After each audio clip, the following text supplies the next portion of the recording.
الحمد لله رب العالمين والعاقبة للمتقين والصلاة والسلام على سيدنا محمد الصادق الوعد الأمين أما بعد فأعوذ بالله من الشيطان الرجيم بسم الله الرحمن الرحيم رب اشرح لي صدري ويسر لي أمري واحلل عقدة من لساني يفقهوا قولي رب أعوذ بك من همزات الشياطين وأعوذ بك رب أن يحضرون۔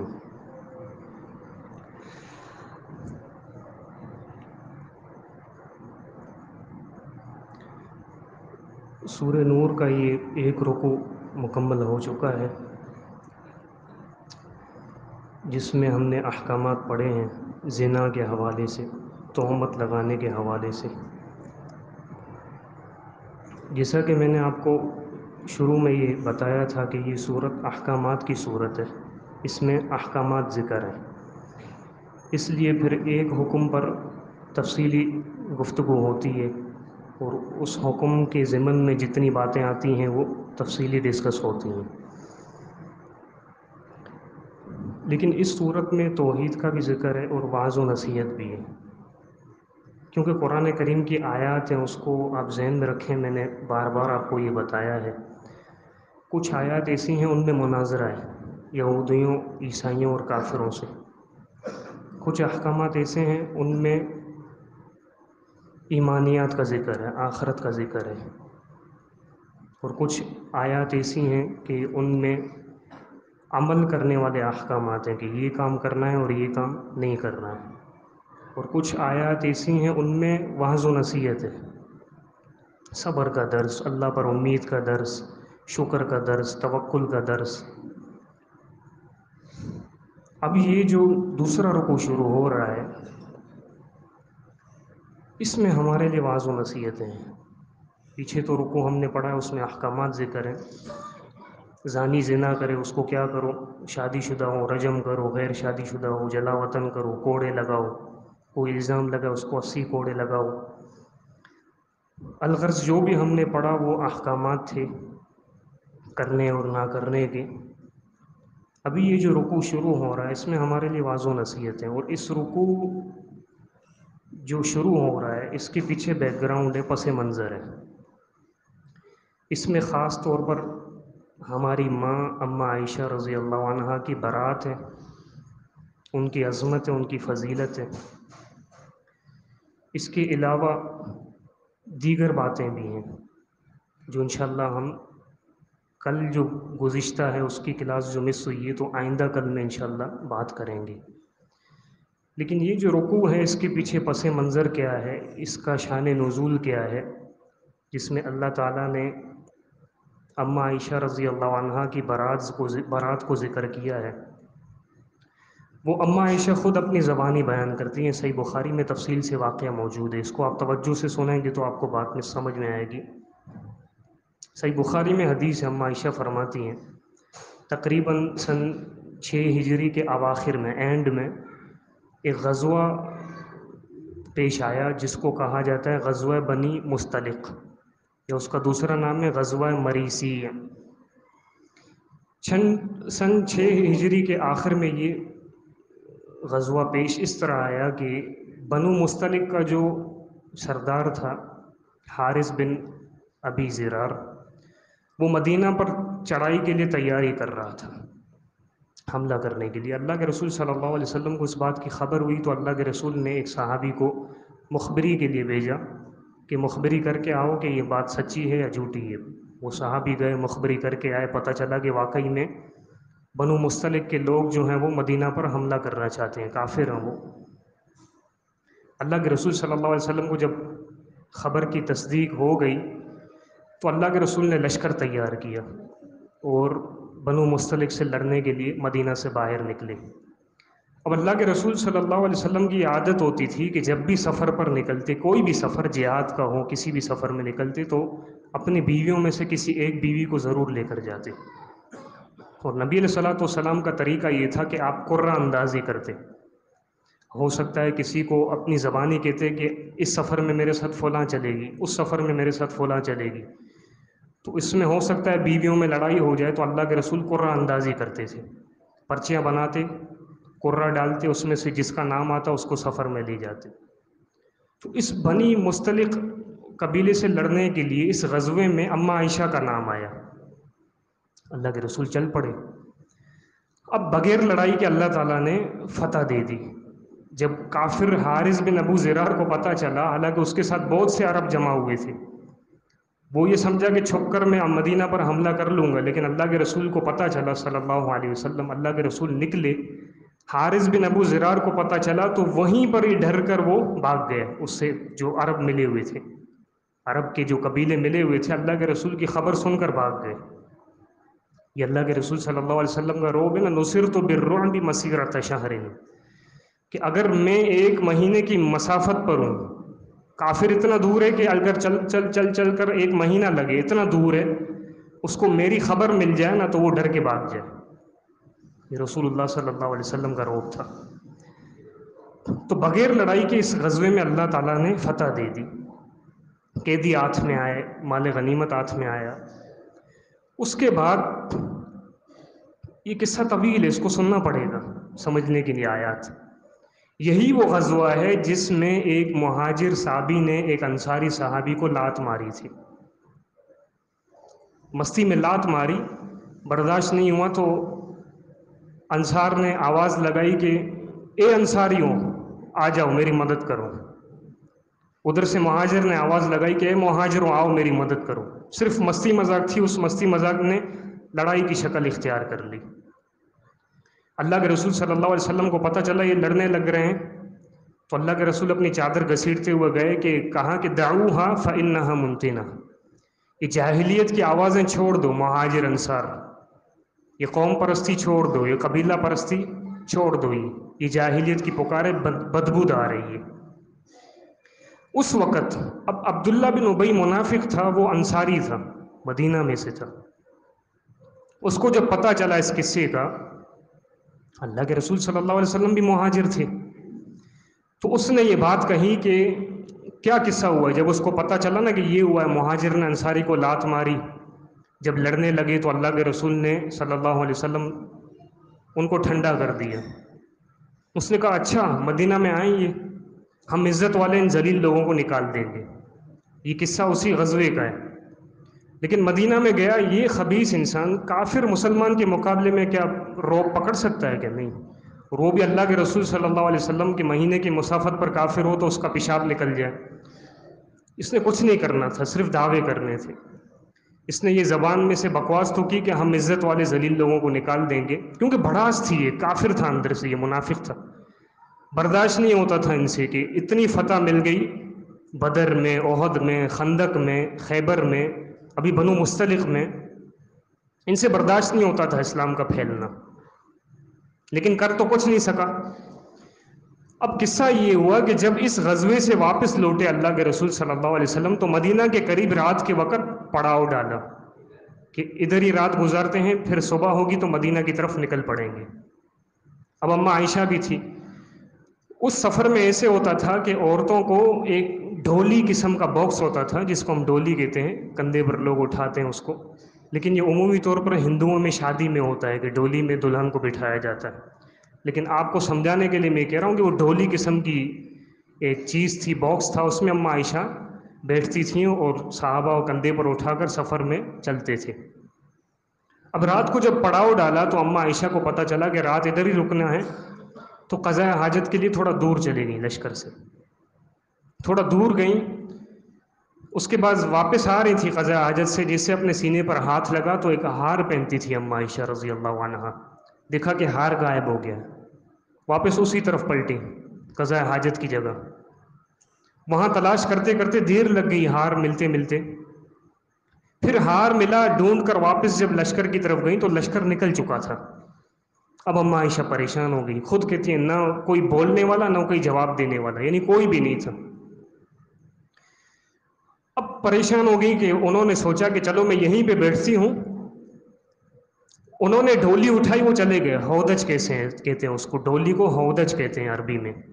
وہ جو باکس تھا صحابہ یہ سمجھے کہ اس میں اماں عائشہ بیٹھی ہوئی ہیں، وہ لے کر چلے گئے، کیونکہ اماں عائشہ کا وزن اتنا نہیں تھا اس وقت۔ نوعمر لڑکی تھی، نوجوان لڑکی تھی، کھانا بھی اتنا زیادہ نہیں کھاتی تھی، ہلکی پھلکی تھی، تو صحابہ کو احساس نہیں ہوا کہ اس میں عائشہ ہیں بھی کہ نہیں، وہ لے کر چلے گئے۔ اب اماں عائشہ نے سوچا رضی اللہ عنہا کہ ادھر ہی سو جاتی ہوں، جب ان کو پتہ چلے گا کہ میں نہیں ہوں تو یہ واپس ادھر آئیں گے مجھے ڈھونڈنے کے لیے۔ اتنے میں آنکھ لگ گئی۔ صبح ہوئی تو صفوان بن معطل رضی اللہ عنہ اس وقت غزوے میں، ہر غزوے میں اور ہر سفر میں، لشکر میں کسی ایک بندے کی ذمہ داری ہوتی تھی کہ تمہیں سفر لشکر سے پیچھے رہنا ہے، تاکہ لشکر کی کوئی بھی چیز پیچھے رہ جائے تو تم اس کو اٹھا کر آگے لشکر تک پہنچ جاؤ۔ تو اس وقت غزوہ بنی مستلق کے سفر میں صفوان بن معطل رضی اللہ عنہ کی ڈیوٹی لگی تھی۔ وہ جب اس جگہ سے گزرے، دور سے دیکھا کہ ایک کالے کلر کا انسان ہے، ایک سایہ نظر آیا۔ اب یہ قصہ سورہ نور کے یہ جو احکامات پیچھے ہم پڑھے ہیں اور حجاب کے جو احکامات ہیں، اس کے بعد کا قصہ ہے۔ صفوان بن معطل نے اماں عائشہ رضی اللہ عنہا کو حجاب سے پہلے دیکھا ہوا تھا۔ یہ ہوتا ہے لاجیکلی طور پر، آپ نے کسی کو حجاب سے پہلے دیکھا ہو، اگر روڈ پر وہ حجاب میں بھی گزرے تو آپ پہچان لیتے ہیں یہ میری ماں ہے، یہ میری بہن ہے، یا میری کزن ہے، پہچان لیتے ہیں کہ نہیں ایسے؟ تو صفوان بن معطل رضی اللہ عنہ نے پہچان لیا اماں عائشہ ہیں، سو رہی ہیں، زور سے پڑھا انا للہ و انا الیہ راجعون فاسترجع فاستيقظت۔ صفوان بن معطل نے زور سے، اتنا زور سے پڑھا انا للہ و انا الیہ راجعون، اماں عائشہ کہتی کہ میں اٹھ گئی۔ اس کے بعد اللہ کی قسم نہ میں نے صفوان سے کچھ بات کی ہے، ایک کلمہ بھی ادا نہیں کیا، اور صفوان نے انا للہ کے علاوہ ایک کلمہ بھی مجھ سے گفتگو نہیں کی۔ اپنا اونٹ بٹھایا، مجھے اونٹ پر سوار کیا، اونٹ کی نکیل پکڑی اور چل دیے۔ پھر دوپہر کے وقت مدینہ سے قریب جہاں پہ لشکر ٹھہرا ہوا تھا، وہاں جا کر ہم مل گئے۔ اب یہ سفر مکمل ہوا، گھر کو سب واپس لوٹ آئے۔ عبداللہ بن ابی بن سلول جو کہ منافق تھا، اللہ کی اس پر لعنت ہو، اور اللہ کے ہر اس کافر پر لعنت ہو جو اماں عائشہ پر بکواسیں کرتے ہیں، اس نے کہا کہ ما نجت منہا ولا نجا منہ۔ دیکھا کہ صفوان بن معطل رضی اللہ عنہ اور اماں عائشہ رضی اللہ عنہ آ رہی کہ اس نے بکواس کی، یہ تو نہیں بچ سکتے ہیں، برائی کی ہوگی انہوں نے کچھ، تبھی تو دیر سے آئے ہیں یہ، نعوذ باللہ من ذالک، لعنت اللہ علی المنافقین والکافرین۔ اس کے بعد جب یہ عبداللہ بن ابی نے بکواس کی تو یہ بکواس پھیل گئی، منافقین تھے، انہوں نے اللہ کے رسول کو نکالا تو نہیں نا، جو انہوں نے پہلے قسم کھائی تھی کہ عزت والے کس کو، ذلیل کو نکال دیں گے، کچھ کر نہیں سکا، اب اس طرح بڑاس نکالی، اور اس طرح اللہ کے رسول صلی اللہ علیہ وسلم کے گھر تک آ گئی بات، یہ بات پھیل گئی۔ اماں عائشہ کہتی ہیں کہ مہینہ گزر گیا، میں پورا مہینہ بیمار تھی، مجھے پتہ ہی نہیں تھا کہ میرے بارے میں باتیں ہو رہی ہیں۔ بھولی بھالی عورت، اللہ کی رحمت و آل بیت پر، اللہ کے رسول صلی اللہ علیہ وسلم کے، پتہ ہی نہیں ہے مجھے۔ ایک مرتبہ میں مستح کی ماں کے ساتھ رات کے وقت نکلی۔ اس کو آپ پہلے سمجھ لیں کہ مستح رضی اللہ عنہ کون ہے اور اس کا اماں عائشہ کے ساتھ کیا رشتہ ہے۔ مستح بن اساسہ یا بن اساسہ، دونوں طرح اس کا پروننسیشن ہے۔ یہ جو مستح ہیں، مستح کی ماں اور ابو بکر رضی اللہ عنہ کی ماں، سوری، مستح کی نانی اور اماں عائشہ کی دادی، مستح رضی اللہ عنہ کی نانی اور اماں عائشہ کی دادی دونوں بہنیں تھیں۔ گویا کہ مستح کی ماں اور اماں عائشہ کے باپ ابو بکر دونوں کزن تھے، خالہ زاد۔ اب مستح ابو بکر کے کون ہوئے؟ بھانجے ہوئے۔ مستح کی ماں ابو بکر کی کزن ہے، اور اماں عائشہ کے کون ہوئے؟ کزن ہوئے۔ تو اماں عائشہ کی ماں اماں عائشہ کی نہیں، سوری، مستح کی ماں اماں عائشہ کی کون ہوئی؟ پھوپھی ہوئی۔ سمجھ رہے ہیں کہ بات کو نہیں، رشتہ سمجھنا پڑے گا۔ مستح کی نانی اور اماں عائشہ کی دادی بہنیں تھیں۔ اب نیچے آ جائیں، مستح کی ماں اور اماں عائشہ کا باپ یعنی ابو بکر رضی اللہ عنہ آپس میں کزن تھے۔ تو مستح اور اماں عائشہ کون ہوئے؟ آپس میں کزن ہوئے، ماموں زاد اور پھوپھی زاد، بیٹے اور بیٹا۔ اب اماں عائشہ کہتی ہیں کہ میں مستح کی ماں کے ساتھ، جو کہ اماں عائشہ کی پھوپھی لگتی ہیں رشتے میں، رات کے وقت نکلی۔ اس وقت رات کے وقت عورتیں نکلتی تھی قضاء حاجت کے لیے، عورتوں کے لیے یہ روٹین تھی، ان کا یہ معمول تھا کہ وہ قضاء حاجت کے لیے رات کے وقت نکلتی تھیں، اپنے گھروں سے دور، مناسع ایک جگہ تھی، اس کا نام تھا، وہاں پہ جا کر عورتیں قضاء حاجت کرتی تھیں. میں گئی، بیمار تھی، میری بیماری تھوڑی صحیح ہوئی، تھوڑی سنبھلی، تو رات کے وقت میں مستہ کی والدہ کے ساتھ گئی. ان کا نام عاتقہ تھا. جب قضاء حاجت سے واپس پلٹیں تو ان کی جو چادر تھی نا مستہ کی والدہ کی، اس میں وہ الجھ گئیں، اس کا پاؤں آ گیا اور وہ گر گئیں. جیسے ہی وہ گریں تو انہوں نے مستہ کو کہا کہ مستہ برباد ہو. جسے ہم سے کچھ غلط ہوتا ہے تو زبان سے کچھ غلط نکل جاتا ہے نا، ان کی زبان سے نکلا کہ مستہ برباد ہو. اماں عائشہ کہتی ہیں رضی اللہ عنہا، میں نے کہا کہ تم مستہ کو برا برا کہتی ہو، وہ تو بدری صحابی ہے. مستہ کی ماں نے کہا کہ اے بھولی بھالی لڑکی، تجھے نہیں پتا اس نے کیا کیا ہے؟ اماں عائشہ نے کہا کہ کیا کیا ہے؟ پھر پوری ڈیٹیل دی کہ تمہارا یہ قصہ ہوا، یہ باتیں تمہارے بارے میں ہوئی ہیں معاشرے میں، اور اس میں مستہ بھی شامل ہے. 3 صحابہ تھے، حسان بن ثابت، مستہ بن اساسہ اور حمنہ بنت جہش، جو کہ اللہ کے رسول صلی اللہ علیہ وسلم کی سالی تھی، زینب بنت جہش کی بیٹی. یہ بھی منافقین کے پروپیگنڈے میں آ گئی تھی، افواہ میں آ گئی تھی. انہوں نے جو افواہ پھیلائی تھی جھوٹی کہ اماں عائشہ نے صفوان بن معطل رضی اللہ عنہ سے بدکاری کی ہے، نعوذ باللہ من ذالک. یہ پورا قصہ سنا ہے. اماں کہتی ہیں کہ میں اور زیادہ بیمار ہو گئی. ایک تو میری بیماری تھمی تھی، آپ خود اندازہ لگائیں، ایک پاک دامن انسان، اس پر بدکاری کا الزام لگا، اس پر کیا گزرتی ہے وہ اسی کو پتہ ہے. انسان کی عزت بنانے میں جتنا اس کو ٹائم لگتا ہے اتنا پیسہ بنانے میں بھی ٹائم نہیں لگتا. پیسہ آج برباد ہو جائے، انسان کے پاس اگر اسکلز ہیں، پوری زندگی اس نے سیکھا ہے ہنر، اس ہنر پر اس نے پیسہ کمایا ہے، اگر چٹکی میں اس کا پیسہ ختم بھی ہو جائے تو فوراً وہ کما لے گا. لیکن کسی کی عزت اگر چلی جائے تو اس کو بنانے میں پھر دوسری زندگی چاہیے، شاید اس کو دوسری زندگی چاہیے. اماں عائشہ پر الزام لگا، کہتی ہے میں بیمار ہو گئی، اور کہتی ہیں کہ مجھے شک تھا کہ کچھ نہ کچھ گڑبڑ ہے، کیونکہ میں جب بیمار ہوئی تھی تو اللہ کے رسول صلی اللہ علیہ وسلم کا رویہ میرے ساتھ صحیح نہیں تھا. جب سے غزوہ ہوا تھا، سفر سے واپس آئے تھے، اللہ کے رسول صلی اللہ علیہ وسلم کا رویہ اچھا نہیں تھا. صرف اتنا مجھ سے پوچھتے تھے بیماری میں کہ کیسی ہے طبیعت، یہ پوچھ کر چلے جاتے. مجھے شک ہوا کہ کچھ نہ کچھ معاملہ ہے، لیکن مستہ کی ماں نے مجھے بتایا کہ تمہارے بارے میں یہ باتیں ہو رہی ہیں. اب اماں عائشہ کہتی ہیں کہ جیسے میں گھر پر گئی، پھر سے اللہ کے رسول نے پوچھا کیسی ہے طبیعت عائشہ؟ اماں عائشہ نے کہا کہ مجھے اجازت دیں میں اپنے والدین کے گھر چلی جاؤں. ارادہ یہ تھا کہ ماں باپ سے پوچھوں کہ یہ بات سچی ہے بھی کہ نہیں ہے. اللہ کے رسول نے کہا ٹھیک ہے چلی جاؤ. رات میں گئی، وہاں پہ ماں باپ سے پوچھا، اماں سے پوچھا، تو میری اماں نے کہا کہ بیٹا دیکھو ان باتوں کی پرواہ نہیں کرو. ایک خوبصورت عورت ہو، کسی مرد کے نکاح میں ہو، اور اس مرد کی دیگر عورتیں بھی ہوں، بیویاں ہوں، تو اس کے بارے میں سے پروپیگنڈے معاشرے میں ہوا کرتے ہیں، عزت پر الزامات لگا کرتے ہیں. تم ان باتوں کی پرواہ نہیں کرو. اب اماں عائشہ کے لیے تو بھاری چیز تھی نا، عزت تھی. کہتی ہیں کہ میں پوری رات روتی رہی، آنسو نہیں تھم رہے تھے، اور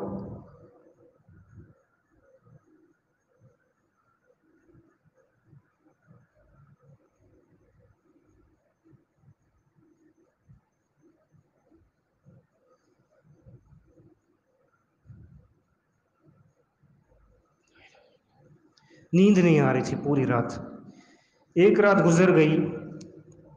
جب دوسری رات آئی، صبح آئی، تو اس وقت اللہ کے رسول صلی اللہ علیہ وسلم نے اسامہ بن زید اور علی رضی اللہ عنہ کو بلایا. 1 مہینہ گزر گیا تھا، کوئی وحی نہیں آ رہی ہے، کوئی اللہ کا فرمان نازل نہیں ہو رہا ہے. اللہ کے رسول نے اسامہ بن زید اور علی رضی اللہ عنہ کو بلایا، مشورہ لیا کہ کیا کروں، میں اپنی بیوی کو طلاق دے دوں. اسامہ بن زید کا یہ جواب تھا کہ اللہ کے رسول صلی اللہ علیہ وسلم آپ کی بیوی ایسی نہیں ہے، میں نے آپ کی بیوی میں خیر کے علاوہ کچھ چیز نہیں دیکھی ہے. علی رضی اللہ عنہ سے پوچھا آپ کیا کہتے ہیں؟ علی رضی اللہ عنہ نے یہ جواب دیا، کہا کہ دیکھیں اللہ کے رسول، میں اس بارے میں کچھ نہیں کہہ سکتا، میں اتنا ہی کہوں گا کہ اللہ نے آپ پر کوئی تنگی نہیں رکھی ہے، آپ کے پاس بہت سی بیویاں ہیں. آپ بریرہ کو بلائیں، جو کہ خادمہ تھی عائشہ رضی اللہ عنہا کی. وہ سارا دن ہوتی ہیں، وہ جانتی ہیں ان کو. جو بندہ کسی کے ساتھ سارا دن ہو اس کو اچھے سے جانتا ہے. میں نہیں جانتا، مجھے نہیں پتا کہ اس میں کتنی سچائی ہے کتنی جھوٹائی ہے. آپ بریرہ کو بلائیں اور ان کو بلائیں، ان سے پوچھیں اماں عائشہ کے بارے میں. اللہ کے رسول صلی اللہ علیہ وسلم نے بریرہ رضی اللہ عنہا کو بلایا. فرمایا کہ تم کیا کہتی ہو عائشہ کے بارے میں رضی اللہ عنہا؟ کیا اس میں تمہیں کوئی شک لگتا ہے کہ یہ بات سچی ہے یا نہیں ہے؟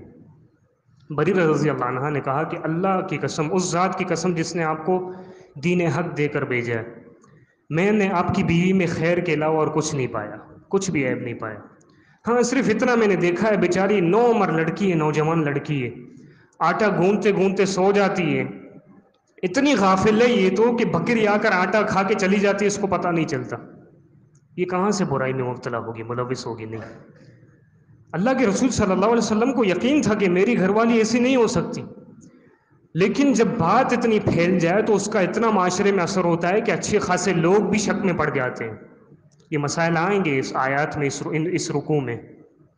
ایک بات جس کا اتنا پروپیگنڈا ہو، اشاعت ہو، نشر و اشاعت ہو کہ بھلے وہ جھوٹی ہو لیکن سچے لوگ بھی اس میں شک میں پڑ جاتے ہیں۔ اللہ کے رسول صلی اللہ علیہ وسلم مسجد میں گئے، خطبہ دیا، ممبر پر چڑھے، انصار اور مہاجرین سب جمع تھے۔ کہا کہ تم میں سے کون ہے جو میری مدد کرے گا اس بندے کے بارے میں کہ جس کی حرکتیں، جس کی تکلیف میرے گھر تک آ پہنچی ہے، یعنی عبداللہ بن ابی منافق، اس کی تکلیف اب میرے گھر میں آ چکی ہے، کون بندہ ہے جو اس کے خلاف میری مدد کرے گا؟ انصار میں 2 قبیلے تھے، ایک اوس اور ایک خزرج۔ اوس کے جو سردار تھے وہ سعد بن معاذ تھے، اس کو ذہن میں رکھیے گا، اور خزرج کے جو سردار تھے وہ سعد تھے، لیکن سعد بن عبادہ۔ سعد بن عبادہ کھڑے ہوئے کہ اللہ کے رسول میں مدد کروں گا آپ کی، اگر وہ بندہ جس کے بارے میں آپ ریکویسٹ کر رہے ہیں، درخواست دے رہے ہیں، اللہ کے رسول نے نام نہیں لیا تھا ابھی تک لیکن اشارے میں سب کو پتہ تھا، سب کو پتہ تھا کہ عبداللہ بن ابی ہے جس کا تعلق خزرج سے ہے۔ سعد بن معاذ نے کہا کہ میں آپ کی مدد کروں گا، میں اس بندے کی گردن اڑاؤں گا اگر وہ ہمارے قبیلے سے، اوس سے، اور اگر وہ بندہ خزرج سے تعلق رکھتا ہے تو آپ جو بھی حکم دیں گے ہم اس کے ساتھ وہ حشر کریں گے۔ جب اس نے کہا، سعد بن معاذ نے کہا اگر خزرج سے وہ ہوگا، خزرج قبیلے سے، تو آپ جو حکم دیں گے ہم اس پر عمل پیرا ہوں گے۔ اس وقت خزرج قبیلے کے جو سردار تھے سعد بن عبادہ، وہ کھڑے ہو گئے۔ ایک قومی حمیت تھی، قبیلے کی غیرت تھی، حمیت جاگ اٹھی۔ بہرحال انسان ہے، غلطی ہو سکتی ہے، اس میں کوئی بڑی بات نہیں ہے۔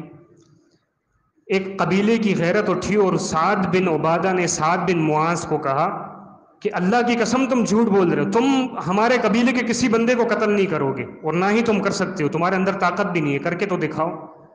ایک حمیت کا، قومی حمیت کا مظاہرہ کیا۔ اس وقت بن سعد بن معاذ کے چچا زاد بھائی اسید بن حضیر کھڑے ہوئے اور سعد بن معاذ کو جواب دیا کہ اللہ کی قسم تم بھی منافق ہو، منافقوں کے لیے تم جھگڑا کرتے ہو، تمہیں پتہ ہے کہ کس نے الزام لگایا اللہ کے رسول صلی اللہ علیہ وسلم کی بیوی پر، اور تم اس کی جو ہے نا حمایت میں کھڑے ہو کر دفاع کر رہے ہو اس کا۔ قریب تھا کہ یہ دونوں قبیلے کے لوگ لڑ پڑے، اللہ کے رسول صلی اللہ علیہ وسلم ممبر سے اترے اور دونوں کو ٹھنڈا کیا، سب خاموش ہو گئے، اللہ کے رسول بھی خاموش ہو گئے۔ اب اماں عائشہ کو ان کے والدین نے گھر لوٹا دیا تھا کہ جاؤ تم اب گھر چلی جاؤ۔ 2 راتیں ہو گئی، نہ سو رہی ہیں نہ آنسو تھم رہے ہیں۔ صبح ہوئی، اپنے گھر پہ آئیں، ابو بکر رضی اللہ عنہ اور اماں عائشہ رضی اللہ عنہ کی والدہ بھی آئیں اماں عائشہ کے پاس، آ کر بیٹھ گئے۔ اماں عائشہ رو رہی ہیں، آنسو نہیں تھم رہے۔ اتنے میں ایک انصاری عورت آتی ہے، اجازت لیتی ہے آنے کی، وہ بھی گھر میں آ کر بیٹھ گئے اماں عائشہ کے ساتھ، وہ بھی رو رہی ہے کیونکہ اس کو پتہ ہے کہ اماں عائشہ ایسی نہیں ہو سکتی۔ اب اللہ کے رسول صلی اللہ علیہ وسلم جسے گھر میں آئے،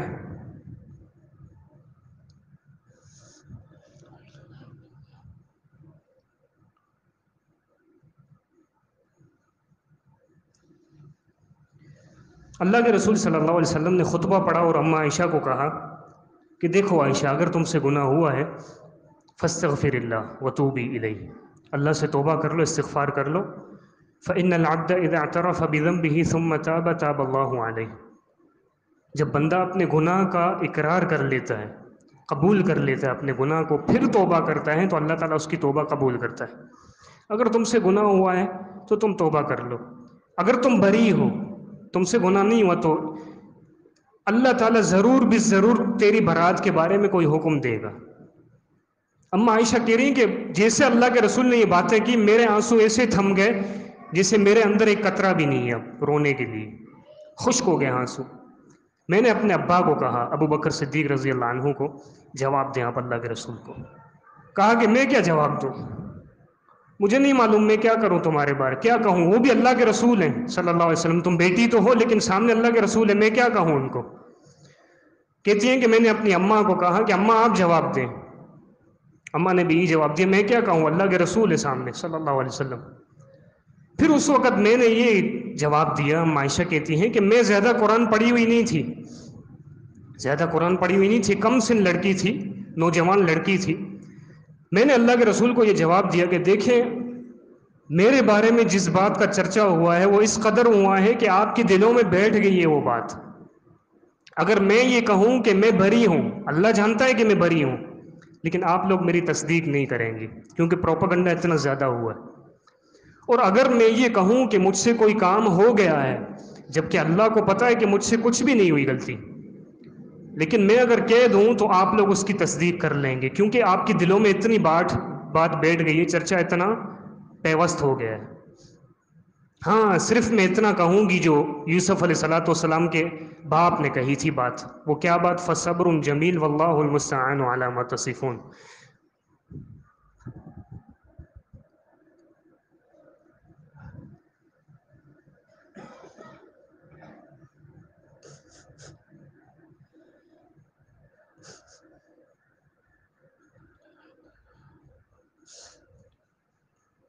میرے لیے صبر ہی بہترین چیز ہے اور اللہ تعالیٰ میرا مددگار ہے اس پر جو لوگوں نے میرے بارے میں باتیں کی ہیں۔ یہ کہہ کر میں اپنے بستر پر گئی، میں نے کروٹ بدلی اور پھر سے مجھے رونا آیا۔ ابھی میں رو ہی رہی تھی کہ اتنے میں اللہ کے رسول صلی اللہ علیہ وسلم کی کیفیت خراب ہوئی۔ مراد یہ تھا کہ اللہ کے رسول صلی اللہ علیہ وسلم پر جب بھی وحی نازل ہوتی تو اللہ کے رسول کو اتنا پسینہ آتا کہ سردیوں میں بھی قطروں کی طرح پسینہ بہنے لگتا تھا۔ وہی کیفیت اللہ کے رسول صلی اللہ علیہ وسلم پر طاری ہوئی، اللہ کے رسول کے جسم سے پسینہ بہنے لگا، اور یہ کیفیت اس وقت ہوتی تھی جب اللہ کے رسول پر وحی نازل ہوتی۔ وحی نازل ہو جاتی، ختم ہو چکی ہوتی تو اللہ کے رسول کے پسینے تھم جاتے۔ جیسے ہی پسینے تھمے تو اللہ کے رسول کھلکھلانے لگے، ہنسنے لگے، خوش ہونے لگے، اور کہا کہ عائشہ یا عائشہ ام اللہ فقط برأکی، دیکھو اللہ تعالیٰ نے تجھے بری قرار دے دیا ہے، تجھ پر کوئی بھی گناہ نہیں ہے۔ ماں باپ بھی خوش ہونے لگے۔ ماں آئی، اماں عائشہ کو کہا کہ جاؤ اللہ کے رسول کے سامنے کھڑی ہو جاؤ، شکریہ ادا کرو۔ لیکن اماں عائشہ کا عقیدہ دیکھیں، کہا کہ لا احمد الا اللہ، شکریہ ادا تو میں اللہ کا کروں، اللہ نے مجھے بری قرار دیا ہے، میں اللہ کی حمد و ثنا بیان کرتی ہوں۔ اور اماں عائشہ اس وقت کہتی ہیں مجھے یہ کبھی بھی گمان نہیں تھا کہ اللہ میرے بارے میں اپنی وہ وحی نازل کرے گا جو قیامت تک جس کی تلاوت کی جائے گی، یعنی قرآن مجید۔ میں تو صرف اپنے بارے میں اپنی حالت کو دیکھ کر اتنا ہی گمان کر رہی تھی کہ اللہ ضرور میری برات نازل کرے گا، میرے بارے میں حکم دے گا، لیکن وہ کس طرح دے گا کہ اللہ کے رسول صلی اللہ علیہ وسلم کو خواب آئے گا، کیونکہ اللہ کے رسول کا خواب بھی وہی ہے۔ اللہ کے رسول کو خواب آئے گا اور خواب میں اللہ تعالیٰ مجھے بری قرار دے گا۔ لیکن جب اللہ نے میری اتنی عظمت قرار دی کہ میری عظمت کو سامنے رکھتے ہوئے اللہ نے اپنا کلام نازل کیا کہ جو قیامت تک تلاوت کیا جائے گا۔ اس کے بعد یہ قصہ ختم ہوا۔ اب اس قصے میں کیا ہوا، کن کو سزا ملی کن کو نہیں ملی، عبداللہ بن ابی کو 80 کوڑے نہیں لگے تھے، کیوں نہیں لگے، اور جن کو کوڑے لگے ان کو کیوں لگے، اور اس آیات میں، اس رکوع میں جو آیات ہیں ان آیات میں ہمارے لیے کیا دروس ہیں، کیا واعظ و نصیحت ہیں، انشاءاللہ وہ کل مختصر بیان کریں گے۔ اللہ تعالیٰ سے دعا ہے کہ اللہ تعالیٰ اپنے کلام کا صحیح فہم ہمیں عطا کرے۔ وآخر دعوانا ان الحمد للہ رب العالمین۔